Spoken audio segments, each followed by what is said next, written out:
பிரின்சி, சொல்லுங்க அண்ணி. வெளியே போகணும், இந்த வண்டியை கொஞ்சம் வாட்டர் வாஷ் கொடுத்துருமா? அண்ணி, நான் தான் வாட்டர் வாஷ் நல்லா பண்ணுவேனே, நானே பண்ணிக்கிறேன். பண்ணுவியா? அந்த காசு என்கிட்ட கொடுங்க, நான் பண்ணேன். சரிம்மா. இன்னைக்கு தொடிக்கல அண்ணி நம்மளுக்கு 500 ரூபாய் கொடுத்துடணும். ஐயோ, இவன் வேற இந்த நேரத்துல வெளியே வந்து நிக்கிறானே, அசிங்கமா நெஞ்சு பண்ணும். சரி தொடைப்போம்.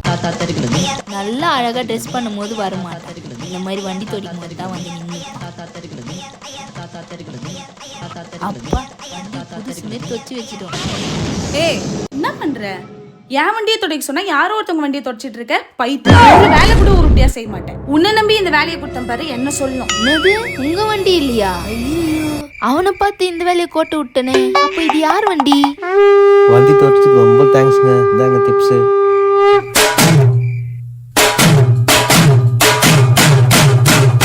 எந்தெந்த இடமும் தெரியாமே இறங்கி வேலை செய்யறமே.